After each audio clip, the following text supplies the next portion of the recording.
Meet the absolutely remarkable My Interactive Pooh. Hello, Jenna. Who knows my name?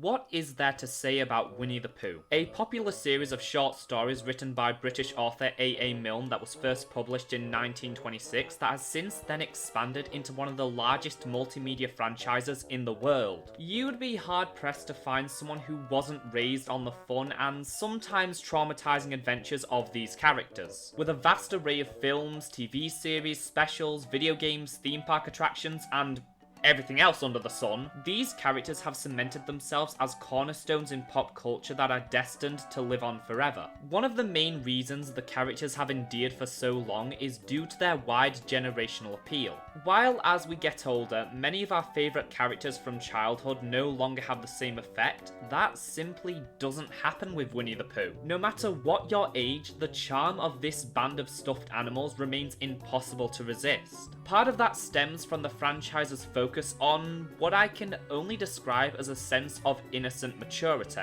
Winnie the Pooh has rarely ever been about teaching its audience the alphabet, instead telling stories about creative problem solving and identity that more often than not dips into the philosophical. The franchise remains accessible to all audiences because of its remarkable consistency. Every single Winnie the Pooh project features the same tone, humour and warmth. No matter what era a product comes from, you always know exactly what to expect, which provides a comfort you don't get from many other franchises. Whether they're learning about selflessness, found family, or the difficulties of coping with empty nest syndrome, people of all ages will continue returning to the 100 Acre Wood time and time again.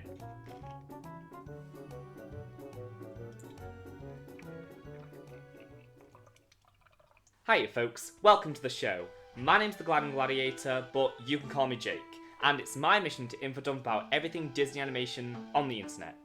Or at least it usually is.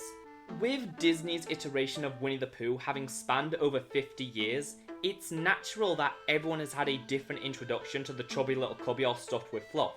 Me personally, I was mostly raised on the DVD re-releases of the late 80s animated series The New Adventures of Winnie the Pooh. But as for the first brand new piece of Winnie the Pooh media I saw, that honour went to the early 2000s Playhouse Disney series, The Book of Pooh.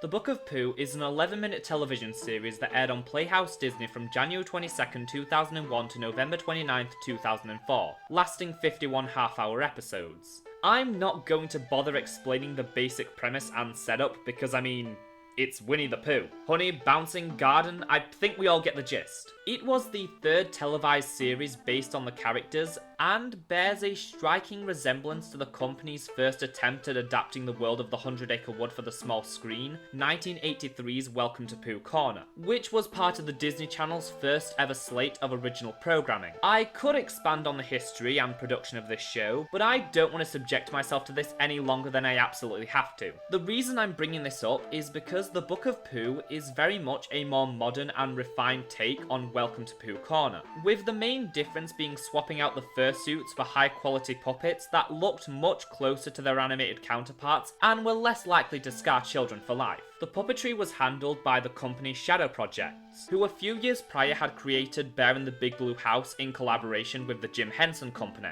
The Book of Pooh was a very different production though, being the first ever show to make heavy use of the shadowmation technique, where rather than building physical sets like they had done on Bear in the Big Blue House, the characters were performed in front of a green screen as the backgrounds would all be computer generated. While around this time, quite a few shows were attempting something similar, The Book of Pooh was the first show that really made it work, as rather than trying to create an in-depth 3D environment, the backgrounds are made to look as flat as possible, thus creating the aesthetic of a pop-up book come to life. While it inevitably looks a little dated by today's standards, I still think the look of the show holds up for the most part. The only real downside is sometimes Tigger and Rabbit's whiskers disappear due to the green screen. Each of the characters were performed by 3 puppeteers, taking inspiration from bunraku, a traditional style of Japanese puppet theatre wherein one puppeteer controls the right hand and head, the second controls the left arm, and the other would control the legs. The series had a team of well-known and talented performers. Eric Jacobson, who was Frank Oz's successor in the roles of Fozzie and Miss Piggy, worked on Piglet and Kanga. One of Tigger's performers, Tyler Bunch, played Trilo and Pop on Bear in the Big Blue House. Noel McNeil, who we all know for being the man inside the bear suit, was the main puppeteer for Rabbit. And Peter Lintz, who worked on Pooh, would perform and voice the character of Crash in the Disney XD cinematic masterpiece Crash and Bernstein.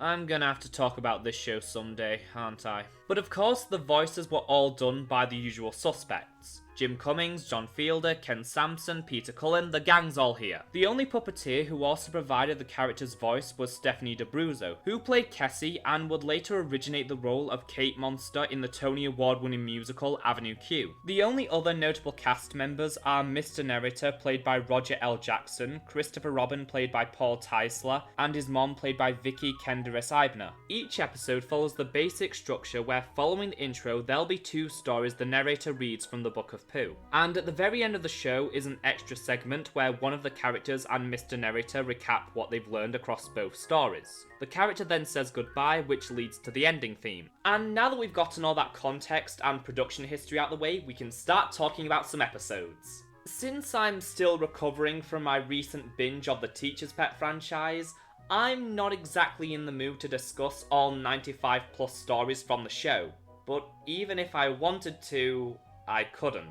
The Book of Pooh had a very limited home release. 29 stories were made available through various compilations and a package film, but for the longest time, most of the series was considered to be lost media. Now, thankfully that is no longer the case, as the show has been made available on Disney+, but stop me if you've heard this one before, not in the UK. You're all probably thinking I should just get a VPN to watch the show. Well, ignoring the fact I am a broke uni student who likely will never get sponsored, most VPNs don't work with Disney+, and I know this because I tried a bunch of them last year. So I'm afraid we're just gonna have to deal with low quality VHS footage uploaded to YouTube. I don't like it any more than you do, but it's pretty much my only option. I've gone ahead and selected a bunch of episodes that I want to talk about, some of which I remember from my childhood. Others were suggested by you lovely people. So what I'm going to do is talk about certain aspects of the show and then cite a bunch of episodes that I feel best demonstrate them. Kind of like what I did with my Legend of Tarzan video. Sound good? Okay, let's go.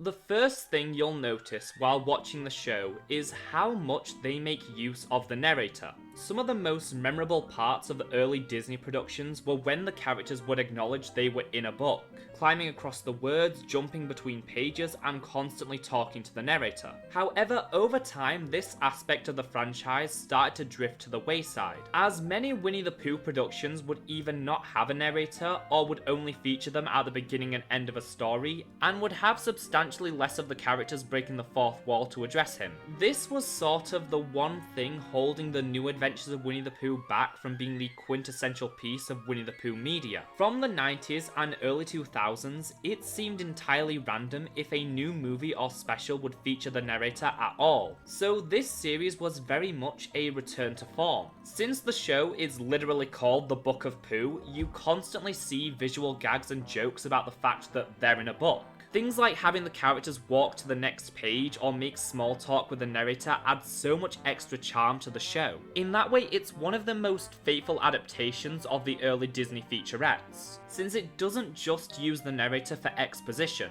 It makes them an essential piece of the show and an active participant in many of its stories, even featuring some episodes entirely focused on them. One of these is Season 1 Episode 5B, Mr. Narrator. We open as we normally do, with everyone just going about their daily lives. And Owl had, surprisingly, nothing to say. And that put Rabbit in a surprisingly good mood. Ah, yes. But it soon becomes clear that all the characters are content and don't have any problems to deal with. Eeyore wakes up from his nap as the narrator explains that it seems today they don't have a story because they're not doing anything. The rest of the cast overhears this and gathers around as Mr. Narrator fills them in. there just doesn't seem to be one. Oh, come on. You gotta pull yourself together there, Mr. Narrator. We can't just let everyone out there down. They expect something to happen in our book. They have a group huddle and come up with a solution. Mr. Narrator can just make up a story for them, and he nervously agrees. We're ready when you are, Mr. Narrator. Oh, right, sorry. But by the second sentence, things are already going wrong. As Mr. Narrator says Pooh is bouncing, Tigger is eating honey, Kessie is gardening. And Owl was very confused, being an owl of very little brain. Damn, what has Mr. Narrator got against Owl? Eeyore is going to fly around the 100-acre wood, and yes, this is adorable. Then we finally have Piglet, who tells the narrator to stop. The characters vent their frustrations about the mischaracterization. This leads into our song from the episode called That's What We Do. Most of the episodes feature an original song sung by the cast, making this the first ever series to fully embrace the musical aspect of the 60s and 70s featurettes. Welcome to Pooh Corner did feature a few original songs, but they weren't connected to specific episodes, instead being randomly rotated in rebroadcastings as one of the show's several segments. The song itself is about how everyone has their own unique interests which make up who they are. I imagine the musical numbers will be one of the more contentious aspects of the series, as they don't exactly sound like your typical Winnie the Pooh songs, leaning towards a more Sesame Street sound. They are still great songs, but very different from what people have come to expect by this point. With that done, they restart the story one final time, sticking much closer to who the characters are. But when Mr. Narrator gets to Pooh, he's nowhere to be found. Rabbit rushes in to tell everyone the bear of very little brain is stuck and needs their help. They predictably find their friend head first in a honey tree. What happened to you, Pooh? Oh, I was trying to do something exciting to help the story along, but then I thought a small smeckwell of honey might be a good idea. So they all work together to get him unstuck. And so, that's the story of the day there almost wasn't a story. Until Mr. Narrator saved the day, that is. Throughout the entire run of the show, the writers kept finding these unique and creative ways to use the narrator, leading to stories that had somehow never been thought of before with this franchise. Episode 28B, Once Upon a Happy Ending, uses the device of non-linear storytelling, in which events are presented to the audience out of order, thus forcing them to try and piece everything together. Like the cult classic Stephen Sondheim show, Merrily We Roll Along, which is the story of how fame and fortune tears apart a group of friends but shown in reverse. Or for the more cultured of you out there, the episode remains of a platypus from season 3 of Phineas and Ferb. The episode opens with Tigger hanging from a tree with a pair of binoculars and honey jars stuck on his arm and leg. If you're confused as to how he ended up in this situation, so is he. It appears that instead of opening the book to the beginning, we've accidentally opened it to the end of the story. Oh, you mean this is where I end up after a lot of stuff that happened before? That's right, Tigger. So they decide to go back to the beginning of the story to find out how Tigger ended up here, as the episode will be about the narrator teaching Tigger about narrative structure. While bouncing along, Tigger happens upon Piglet, who is upset because he's found a beautiful acorn but it's too high for him to reach. Tigger eventually grabs it, only for it to slip out of his hand and start rolling down the hill. He promises to retrieve the acorn in order to prove he's a good friend, as we begin a song called Friends Till the End, about the various lengths that Tigger and Piglet would go to help each other. Nothing much to say, it's a pleasant and very sweet number. Tigger decides to find the small acorn, he'll need binoculars. Wow, we're really rolling along with this story now, aren't we, Mr. Narrator? Yes, Tigger. This is what's known as the middle of the story. Huh, interesting. Because he wasn't looking in front of him, Tigger kicks the acorn into the air as it lands on the next page, where Pooh's house is, as it lands in one of his honey pots. Or jars, as they're called in this series for some reason. But when Tigger arrives, Pooh can't remember which one it's in, causing Tigger to get his paw and leg stuck and once again send the acorn flying. Oh, yes, now I remember, Tigger. It was in that one there. And I believe it's leaving. Rabbit accidentally throws the acorn all the way back to the beginning of the story where it lands on the same oak tree it came from. Tigger's about to bounce up and get it, but then remembers the outcome of that. I'm getting as far away from that tree as possible. Excuse me, Tigger. Because there is no way that I am gonna get stuck hanging upside down from that tree. Tigger, watch out for that thorny gorse bush. Oh dear. Well, where did he go? Well, I guess we got to the bottom of the top of that. He reflects on the fact that he understands how he ended up here now that he knows the beginning and middle of the story, only for Mr. Narrator to reveal there's one page left. He helps down, Piglet gets his acorn, and Tigger decides to take a nap. It was a really fun episode that makes a decent attempt at teaching kids about structuring a story, and is one of the best examples of how the show effectively uses the narrator and framing device to its advantage. Already you've most likely noticed the heavy Sesame Street vibes the show gives off. This series has a much heavier emphasis on being educational, with each episode either teaching kids life skills such as the benefits of making a plan, but also has episodes focused on imparting moral lessons, such as how it's wrong to spread rumours and not letting success make you arrogant. Obviously there have always been lessons within Winnie the Pooh stories, but never quite this overt. The characters don't tend to give a speech about what they've learned today, and any morals that do come up feel organic and are worked in seamlessly to a point where it never feels like you're being taught something. That isn't to say the Book of Pooh talks down to its audience, not by a long shot. In fact, many of the life lessons remain universal and things a lot of adults could really use a refresher on. Sometimes the show even goes into things you wouldn't necessarily expect from Playhouse Disney. For example, episode 12B, Honey Glazed Hamlet. Pooh and Piglet are helping Owl organise his books. While dusting, Pooh has a little accident and falls backwards. When he gets up, he's found a book that Owl is overjoyed to see. The book in question is none other than the collected writings of William Shakespeare. I only have one question, Owl. Who is this William fellow and why is he shaking his spear?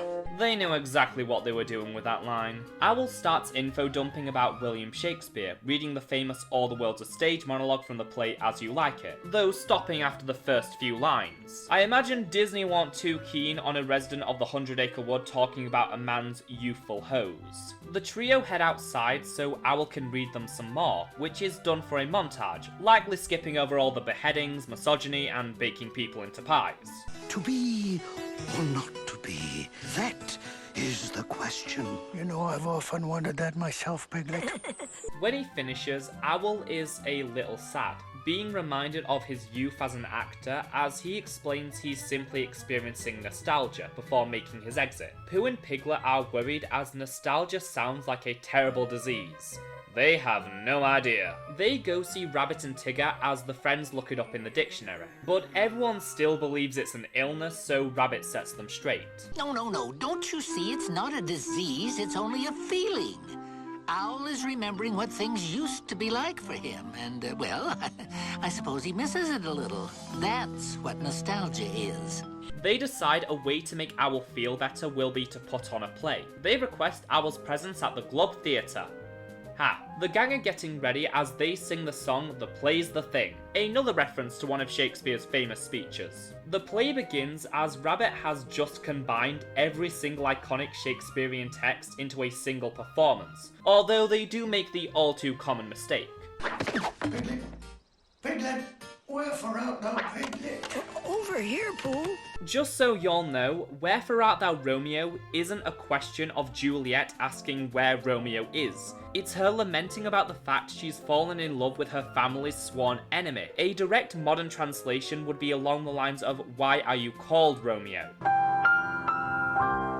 Despite the expected chaos, Owl adores the performance. They ask Owl if this means his nostalgia is cured, and he says it does. As we end with Mr. Narrator reciting the classic final speech from A Midsummer Night's Dream, which also happens to be my favourite Shakespeare play. If we shadows have offended, think but this, and all is mended, that you have but slumbered here, while these visions did appear.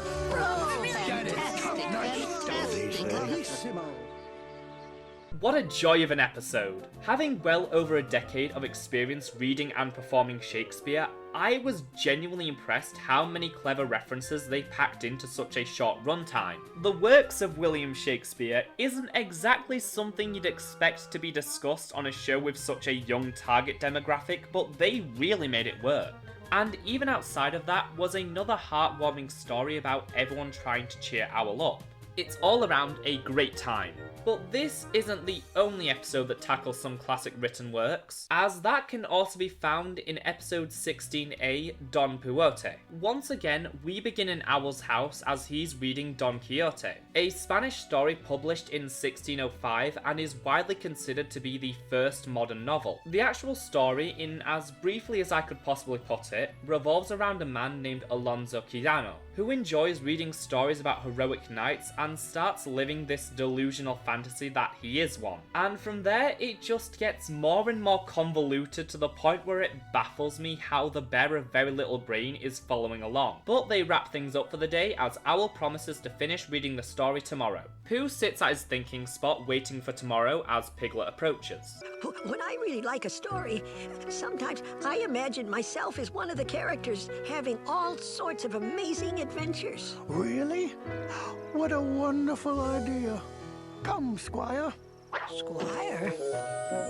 This gives Pooh the idea to pretend to be Don Quixote, or Don Poohote, and appoint Piglet as his squire, as they set off on a grand adventure, no, not that one, to find his Dulciana, or Sweet One, and you can probably tell where this is heading. The rest of the episode is Pooh and Piglet stumbling about the 100-acre wood as Pooh, like Alonso, becomes delusional, seeing things that aren't there, attacking a tree that he thinks is a windmill because it might turn into a giant.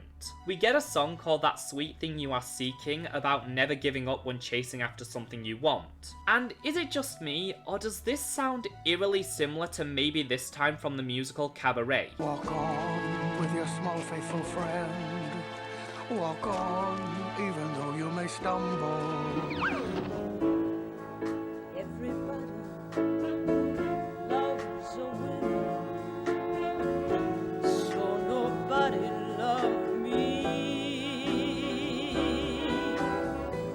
Your sword may be heavy, your head may be big, your horse is a broomstick, your sidekick's a pig. Something's bound to begin. It's gotta happen sometime. Baby, this time I win. After annoying Rabbit, they make it to the land beyond. A beehive. Pooh charges forward, only to get stuck. Again, but he gets the honey, so he sees it as a happy ending. I do love it on the rare instances where Pooh gets to be just a little full of himself, as it usually leads to some great interactions with the other characters that you don't see often. But when the characters aren't learning about non-age appropriate literature, they're imparting life lessons onto their audience that can come in the form of either a story with a moral or an episode that teaches about important life experiences that kids will find useful. Take episode 8B. I Get a Cake Out of You, which is about the importance of listening to and following instructions. Pooh and his friends inform Mr. Narrator they have made it to page 100 of the book, even though this is only episode 8, but since I don't have the time nor mental energy to try and rearrange all the episodes into a full timeline, I'll allow it. To celebrate, they decide to bake a cake. They're going to go ask Owl how before Pooh, Piglet and Rabbit realise they have other things to do, leaving only Tigger, aka the physical embodiment of ADHD. Tigger only listens to the part where they'll need frosting and rushes off. Moments later, Pooh arrives as Owl tries to get him to really listen. The most difficult thing about cakes is making the batter. Making it better? Oh, I've never made a cake before, Owl, so you may be certain it will be the best one I have ever made. That's the kind of positive attitude we should all aspire towards. Pooh struggles at processing so much new information, causing him to fall out of the house only having the eggs. Next up is Rabbit, as Owl vows not to give him a single ingredient until he listens to all the instructions. Of course I will, Owl. If you think I'm going to leave it up to Tigger, Pooh, and Piglet to take care of, you're mistaken. I'm the responsible one, you know. Aha! Excellent, good, wonderful. But after he hears that water will be involved, Rabbit takes off with a cake mix, feeling he got the gist. Finally, it's Piglet's turn as Owl tries to explain all the instructions, but Piglet is preoccupied, only managing to catch the bit about oven temperature and the time it takes to bake. Because of this, naturally chaos ensues as the gang put the empty baking tray in the oven, but that doesn't look right. They remember they have to make batter as Pooh puts all the eggs in the mixing bowl. Does that look like batter to you? Maybe we should try mixing them, Pooh.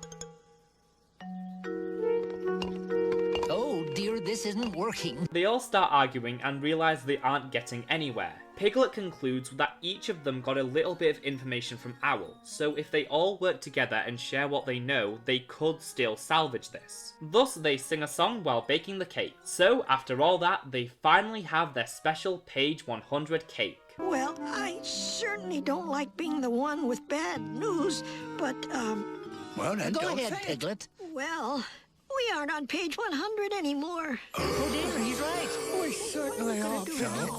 Wow, who would have thunk it could take 10 whole pages to bake a cake? This was a very good standard episode of the show. I did get a kick out of some of the physical comedy and the song was really stellar, but not much more to say about this one. Although it isn't the only time an episode is about characters learning to follow instructions properly. And finally on the teaching spectrum are episodes focused on social interactions and moral lessons. There are about 15 or so stories in the series that fit into this category, and one of them is episode 7A, I Could Have Laughed All Night, whose title is a reference to the classic song I Could Have Danced All Night from My Fair Lady, because this show at times feels like it was made for me specifically. Tigger is in a great mood today, bouncing so high he accidentally jumped over the narration and into the story. While joking about this, Kessie flies up to him, giggling uncontrollably. She tells Tigger that he laughs funny. This makes Tigger very self-conscious because he doesn't think his laugh is normal, so decides he won't ever laugh again. He crosses the page to find Pooh and Piglet, who are in the middle of a very important talk.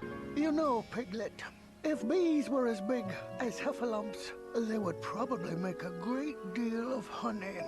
That's true, Pooh, but they would also make a great deal of buzzing. Oh, you're right, Piglet. When Tigger informs them of his vow of solemnness, the duo tells him that everyone's laugh is a bit different, but it doesn't do much to help. Kessie shows up and tells Tigger that she meant it as a compliment. She then flies off as Tigger is excited to be himself again. In fact, I feel like laughing right this very second.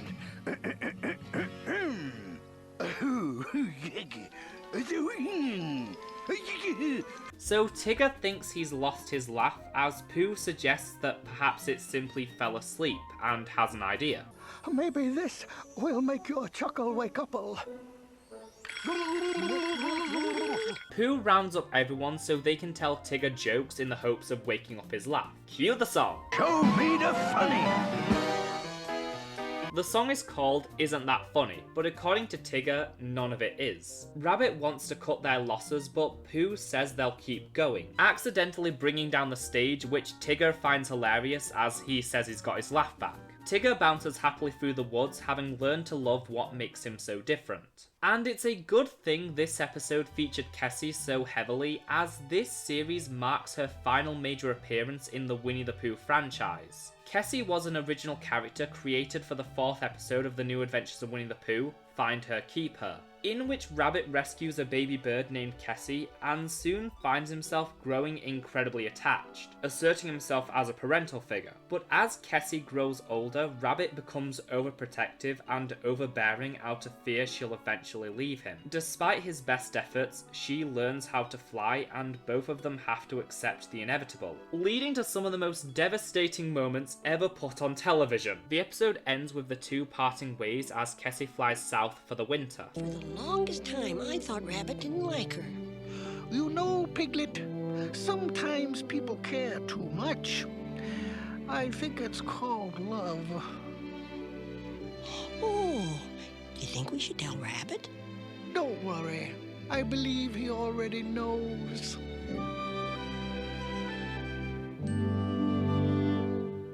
Kessie appears in another episode outside of that, now being fully grown up, and also briefly showed up at the end of the package film Winnie the Pooh Seasons of Giving. The Book of Pooh was the first and only time in which Kessie was treated as a main character, having a few episodes directly focused on her and appearing in many others. One of these episodes was episode 20A, Kessie Wises Up, which was also featured in the direct-to-home video spin-off film The Book of Pooh, Stories from the Heart. In the episode, Kessie is flying around the 100-acre wood trying to help her friends, but all the jobs require knowledge that she isn't privy to. She decides to go see Owl so that he can help her learn everything. The wise old bird tells her that knowledge is all around her, and if she waits, that knowledge will eventually come to her. But she takes this literally as she sits in a tree and waits impatiently for knowledge to arrive. He explains what he meant is that one must go live their life and over time will gain more knowledge. But Kessie is impatient, leading into our song for the episode, I Wanna Know Everything Now. So Owl agrees to teach her everything he knows. He decides they'll start by reading about avians, as he tells her about a bird's remarkable eyesight and sense of direction. That's interesting, I guess. Well, that's all for today. That's all? But that's just one little bit of knowledge, Owl. I need to know lots more.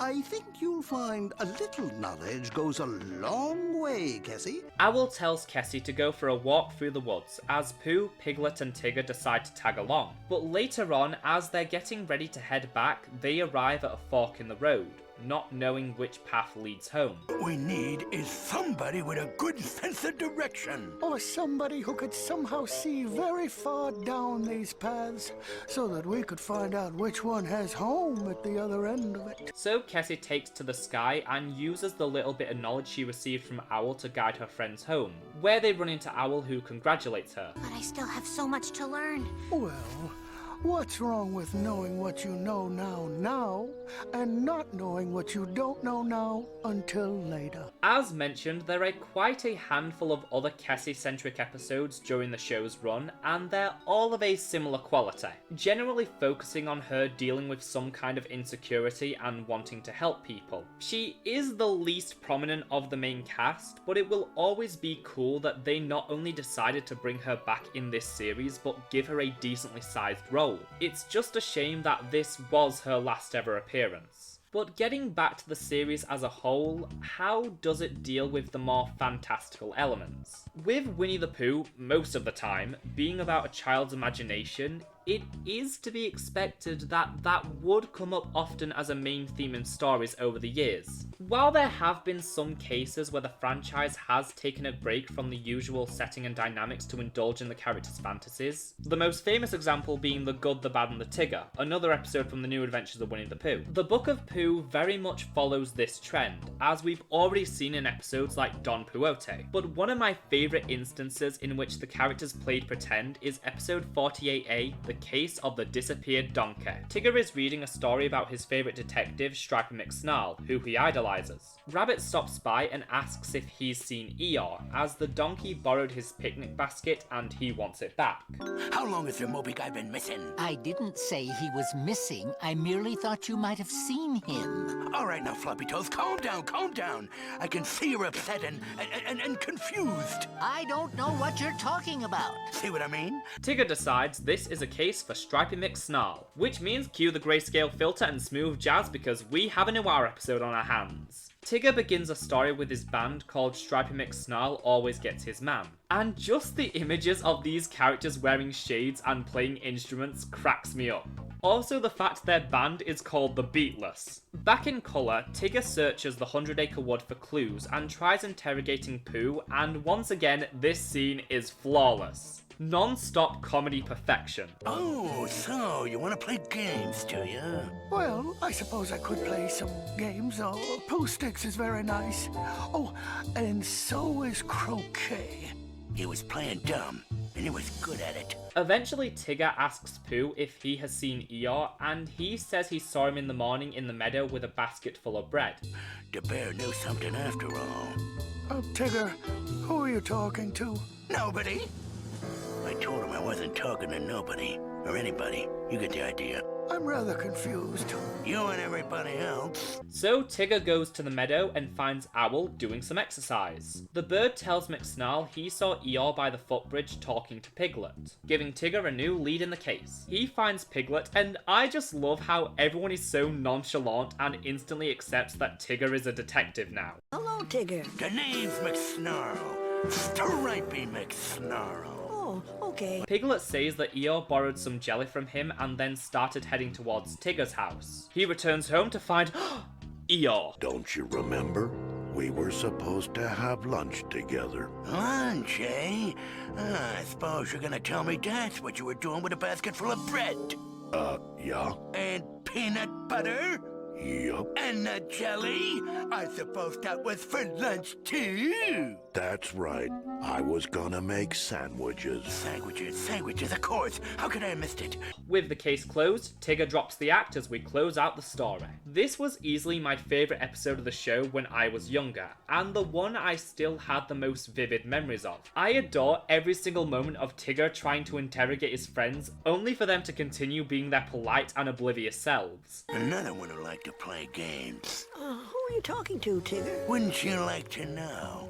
Yes, I would. Well, I'm asking the questions around here, see? However, it isn't all fantasy, as this show is also the closest this franchise has ever come to resembling a standard sitcom, which is where you'll find more typical plots about characters getting into arguments and issues caused by miscommunication. One storyline I'm sure we're all familiar with is when two characters who don't necessarily get along the best are forced to live together due to various circumstances. Well, episode 27B, Friends of a Different Stripe, follows that tried and true story to an almost exact T-I-double-G Earth. One day, a heavy rain began to fall on the 100-acre wood. But this was no ordinary rain. This was the kind of rain that rained and rained and rained and rained and rained until finally the entire wood was completely covered in water. Rabbit's house is completely flooded. He closes up and says he needs to find somewhere else to stay for a few days. Just then, Tigger shows up. He invites Rabbit to stay with him, but Rabbit politely declines, saying he's made other arrangements. Once Tigger is gone, Rabbit admits he doesn't want to stay with him because it'd be too different. So he tries Piglet. However, Pooh's house is also a bit damp after he forgot to close his window, so he's staying with Piglet. Eeyore's quickly ruled out because... yeah. And since he forgot Owl existed, Rabbit seemingly has no choice but to stay with Tigger. You know, I try to arrange things according to the philosophy of feng shui now. It's a combination of decorating and self-defense. Can't be too careful, very complicated. Anyway, that's my favorite chair, and well, that's about it. So what do you think? Huh? He's speechless. Rabbit tries to do some reading before bed, but gets distracted. Then when he tries to go to sleep, he's kept up by Tigger practicing his laugh. Rabbit continues losing his sanity as Tigger begins his nightly bouncing exercises. And 11, and... But you're missing the numbers. 8, and 19, and 23. Well, I don't have time for all of them tonight, so I'm skipping some. And... Rabbit has had enough and begins a diss track called Impossible to Live With. And honestly, it kinda slaps. I want some peace and some quiet, but you're practically causing a riot. There's rules of decorum, but you just ignore them. I must make you understand that it's preposterous to begin with. How impossible you are to live with. Come on. Tigger then takes the mic for his turn, allowing Rabbit to see he hasn't exactly been the most grateful guest, as the two of them make up. But then it starts raining again, meaning Rabbit will be staying even longer. But the two are able to reach a compromise where while Rabbit reads, Tigger is still able to make noise by doing all the sound effects. Fine episode with a really great song. But if that doesn't interest you, how about an episode on babysitting? Episode 28A, Mothers of Invention, which just so happens to be another Rabbit and Tigger episode, because they are the only characters in this show who fit the dynamic of a sitcom odd couple. Kanga enlists Rabbit to watch Roo while she goes out to run some errands, and oh yeah, this is the first episode I'm talking about to promptly feature Kanga and Roo, as they did previously make a cameo as part of the Beatless. It's kind of surprising how few episodes Roo actually appears in, as around this time time, he was quickly becoming one of the most important characters in the franchise. I mean, it's called the Tigger movie, but Roo is so clearly the main character, not to mention Pooh's Heffalump movie and Springtime with Roo. Soon as Kanga leaves, Roo begins jumping about, demanding that Rabbit play with him. Well, of course we can play. Perhaps a nice, quiet game of cards, or a Go Fish, or a Gin Rummy. So Roo makes Rabbit play Hop Along Horsey. Next, Roo wants to bake a cake with all his favourite ingredients, and since Rabbit's a giant pushover when it comes to children, he agrees, putting in everything but the kitchen sink. I'm not hungry anymore, Rabby. Besides, that cake looks funny. Not hungry? Funny? But you... Roo goes to sleep, only for Tigger to barge in and wake him up. He decides that instead of being quiet, they should make lots of noise, and starts pretending he's a train. Rabbit pulls him aside to tell him that Kanga wants Roo to have his nap before she gets home. Kanga wants him to nap? Well, why didn't you say so? I mean, please, if he's supposed to be sleeping, then how come he's up and jumping all over the place? Boy, Fuzzy Toes, what kind of babysitter are you anyways? The pair try everything to get Roo back to sleep, but it proves to all be in vain. When Roo says he wants to play another game, Rabbit has a marvelous idea. He'll sing a song and Roo has to rhyme with the lyrics, tricking him into taking part in his own lullaby. But it's a little too effective as all three of them end up drifting off. Oh, hello, Kanga. Hello, Rabbit. Did everything go okay? Oh, he was no trouble at all. A little angel.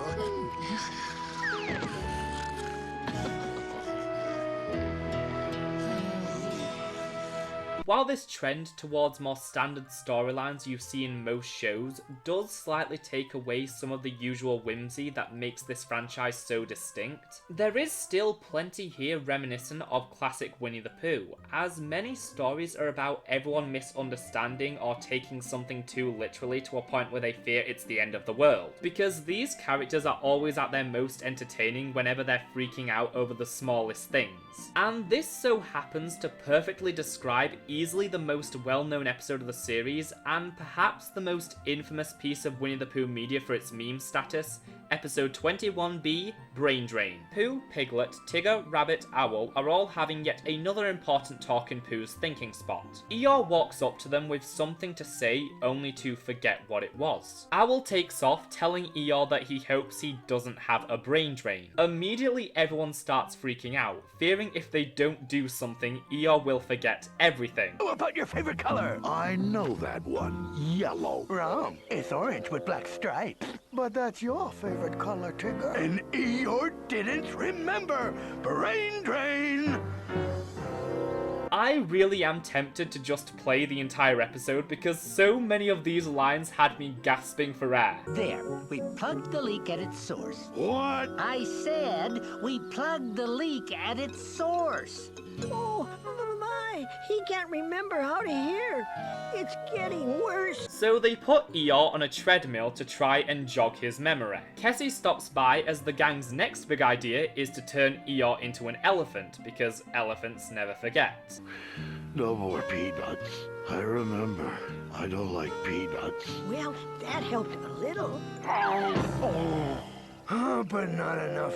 He's forgotten how to walk, for crying out sakes. And just when things can't get any worse, I think we, that is,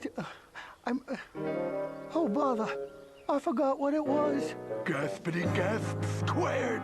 It's spreading. Pooh has the idea that they should put up signs over everything so they'll always know what they are. The song for this episode is called Show Me the Sign, and isn't by the characters. Instead, it's this painfully dated pop song that feels extremely out of place.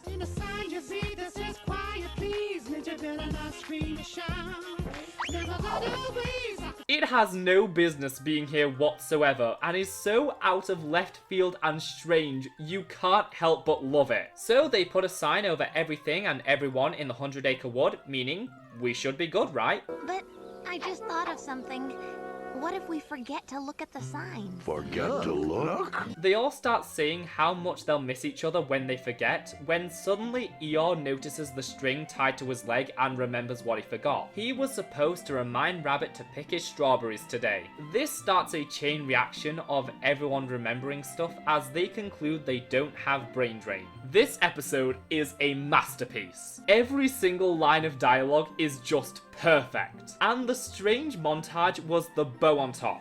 This episode should have won an award, and I am so happy it was given a second life outside of the show. Those are all the major points I have to make regarding how the show handles its characters, tone and stories. But there are still a handful of other episodes I would be remiss if I didn't talk about, because they are the ones I still vividly remember watching all the time when I was younger. Most of them were included in the package film Stories from the Heart, simply because I used to watch that all the time. Episode 1B is called Double Time. Rabbit makes an X on today's calendar before heading off to do Friday's chores. Then Pooh comes in for some honey. Oh dear, Rabbit hasn't finished Xing his big sheet of X's.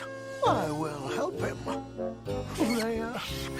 Oh, there's nothing quite like helping a friend in need. When Rabbit comes back, he believes he's lost a day, and to make up for that, he'll have to do everything double time, leading into the song On the Double, which is a really fun number. Honestly, the pacing and rhyming scheme give me heavy Stephen Sondheim vibes. Next, Rabbit tries his hand at the Visiting All My Friends Any Percent speed run. Eeyore, please wake up, I've come to visit. Rabbit. Hello. Nice to see you. Eeyore, if you don't mind, I'm in a terrible hurry. Could I just knock down your house and be on my way? Sure. Whatever's fastest. Thank you, Eeyore. See you later. Poor Rabbit. He's finally snapped. But the best one is when he goes to see Kessie. Rabbit? Yes? You're flying. Did you know that? Yes, of course I do. I had to say hello to you, so I flew right up. I didn't have time to wait for you to land. I'm in a terrible hurry, you see. Yes, I understand that, but Rabbit, you can't fly. Oh my. I believe you're right. See you later. Dang, Kessie. That's cold. Rabbit's friends corner him to stage an intervention to which he explains to them how he lost a day. Every day I X off a day and... Oh, yes, that reminds me. I X'd out the last one for you. Glad to be of help. You what? You X'd out tomorrow today, Pooh? Oh, you don't have to thank me, Rabbit. Oh. Before Rabbit can murder Pooh, Piglet reminds him that since he did all of tomorrow's work today, he has nothing to do tomorrow. So the next day, everyone takes some time off to relax, falling asleep on a hill. Amazing Rabbit-focused episode with a really nice lesson at the end. Episode 20B, Eeyore's Tailversary, is about the gang planning a surprise party for Eeyore to celebrate the day his tail first got attached to him. Rabbit is determined to ensure Eeyore doesn't find out about the party, and gives everyone specific instructions on how to keep it from him. They all split up into pairs to handle the present, decorations, and cake. Eeyore meanwhile is bored and wants someone to talk to, so he goes to visit all his friends. In an effort to not spoil the surprise, Owl accidentally crushes his present, Pooh and Piglet ruin the balloons by drawing faces on them, and to stop themselves from spilling the beans, Tigger and Rabbit stuff their mouths with frosting, meaning there's not enough left for the cake. Later on, everyone surprises Eeyore with the song Happy Tailversary. As Eeyore doesn't mind his crushed present or incomplete cake, they start singing again as the episode closes out. I will admit, I do mainly love this one for nostalgic reasons, plus I'm a sucker for a story about everyone doing something nice for Eeyore. Episode 24A, Over the Hill, is another classic story that gets at the core of what Winnie the Pooh is. Owl is reading about the adventures of his uncle Waldo, which gets Pooh thinking about finding an adventure of his own. Owl tells him that there's an adventure over every hill, so that's where Pooh decides he's going. He offers for each of his friends to join him, but they're all too busy. So Pooh sets off by himself, singing about the excitement and dangers of adventuring. Pooh makes it to the top of the hill, but then gets distracted when he starts chasing a butterfly. He accidentally heads back the way he came, fully believing that he's entered a strange new world. Well, you can hop, can't you?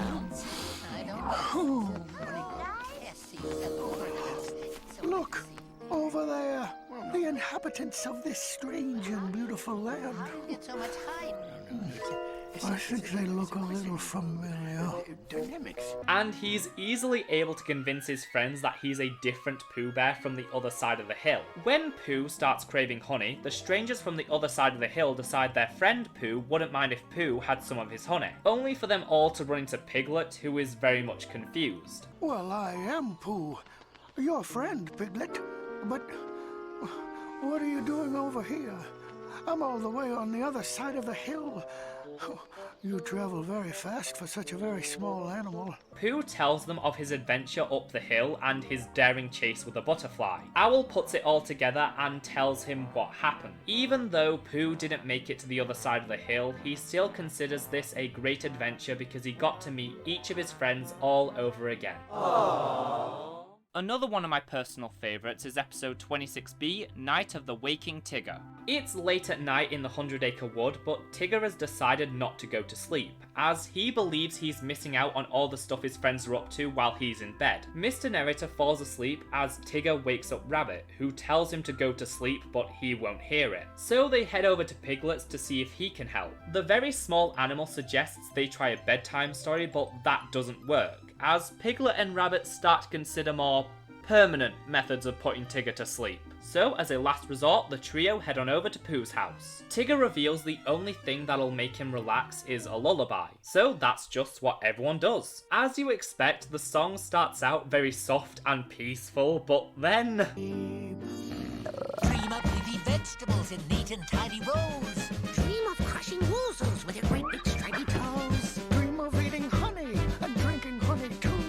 Dream a dream you're dreaming that you dream the whole night through. And finally, Tigger agrees to go to sleep. I don't want to be left out of anything fun. Oh, don't worry, Tigger. We're all sleeping when you're asleep.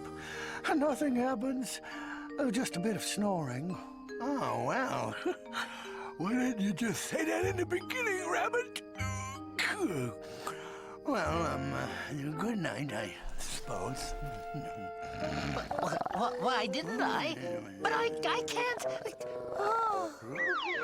It's good to see Rabbit didn't have any trouble getting back to sleep. This one's another fantastic episode if you just want to see a rapid succession of amazing character interactions. It's always a delight watching everyone get slowly pushed towards their breaking point. Rabbit especially had a lot of great reactions. And Tigger's Lullaby is another well-written and memorable tune that makes me wish they'd do a full release of the show's soundtrack. There was a single CD containing 22 songs, but that barely makes a dent in the series' music library. Almost done, I promise. Episode 27A is titled The Word Without Poo, which is one of the many episodes people suggested I take a look at. Pooh is waiting for Piglet, Tigger and Rabbit, but of course begins craving honey. His favourite kind of honey from a specific hive. I will suggest that he leave his friends a note to tell them where he is, and knowing these characters' track record when it comes to writing and or reading notes, this can only end so well. Owl tells him his note should be brief and to the point.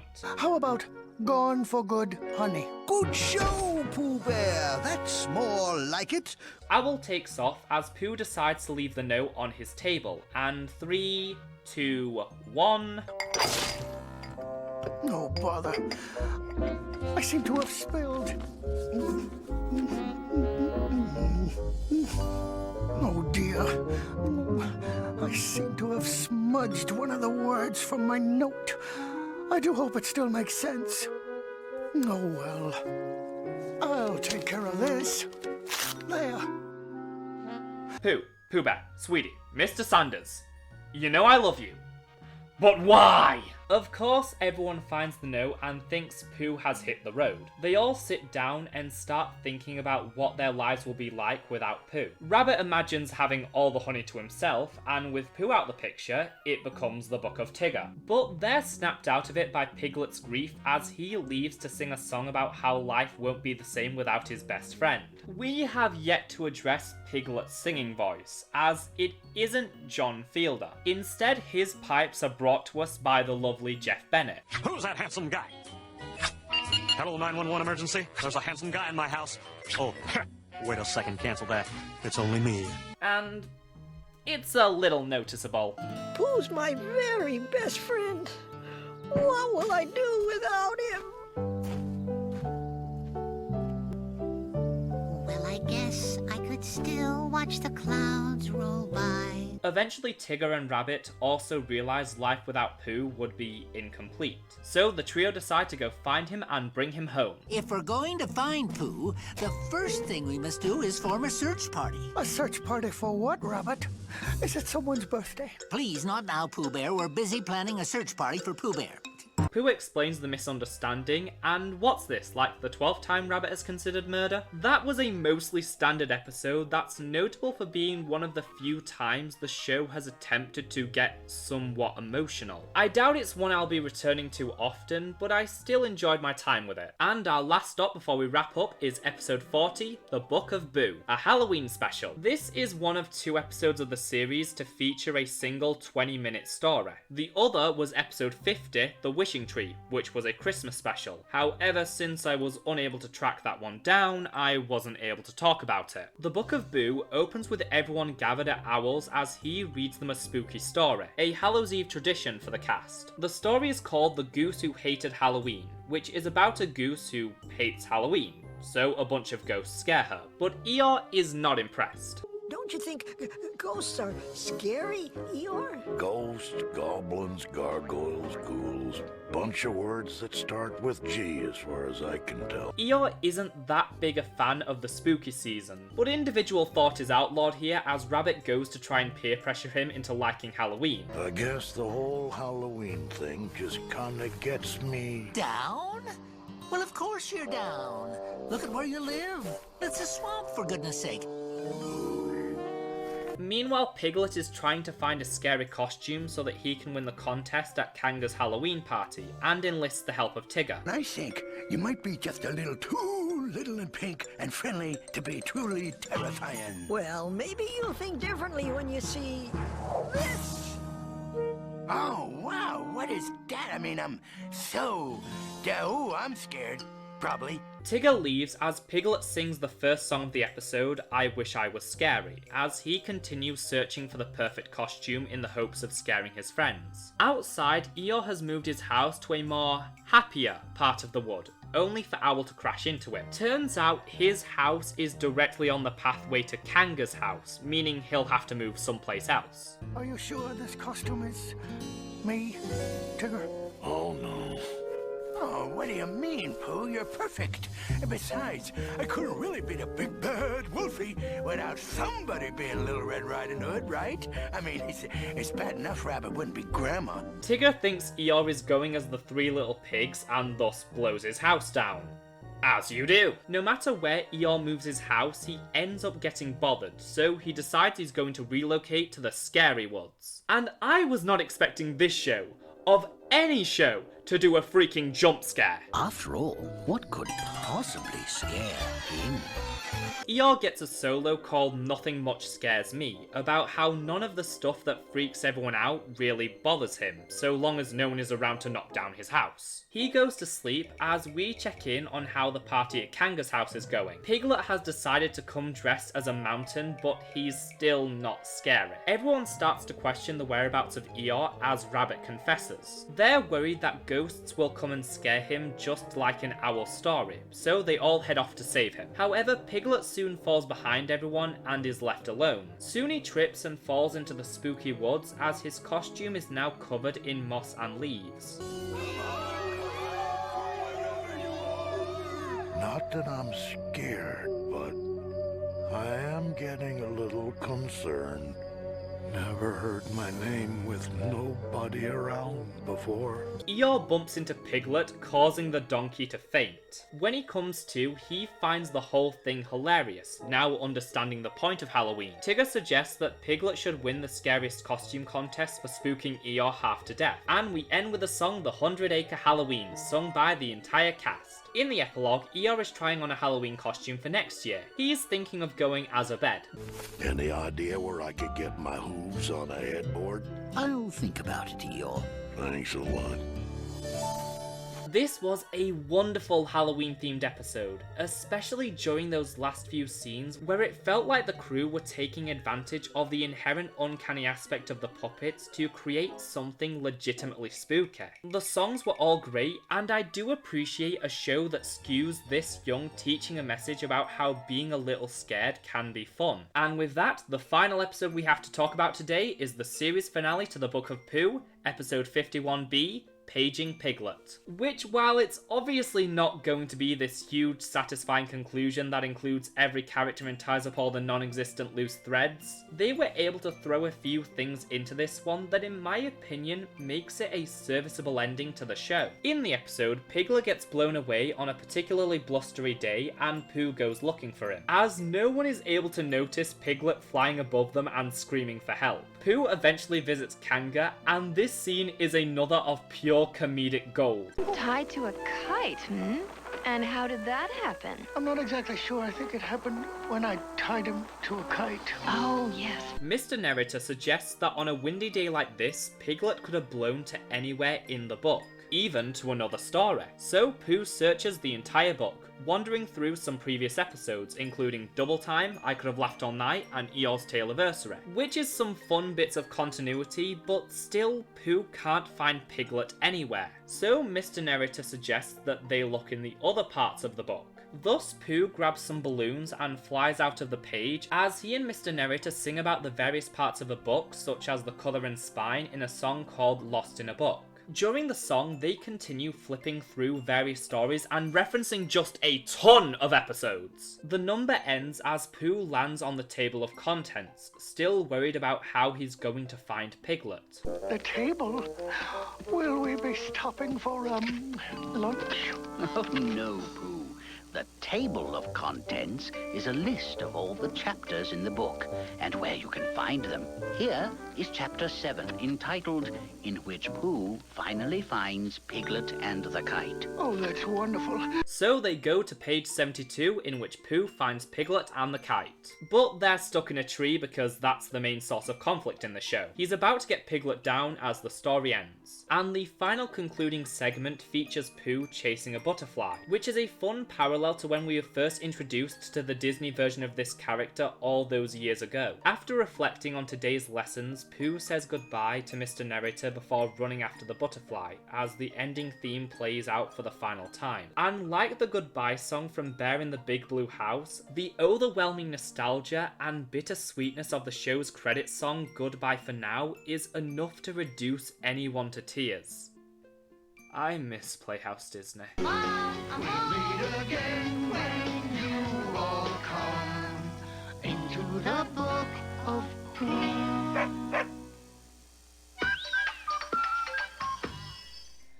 The Book of Pooh is kind of in this awkward place. While it carries the same tone and sense of humour that we've come to expect from this franchise, even including certain elements that other shows omit, it's such a bizarre yet fascinating take on these characters that at times feels like this sort of fever dream. It's not hard to understand why it is often overlooked when it comes to Winnie the Pooh discussion and has pretty much been forgotten over time. But when it works, it's a technically impressive and consistently funny series with a bunch of memorable songs that even people way outside the target demographic will find some enjoyment in.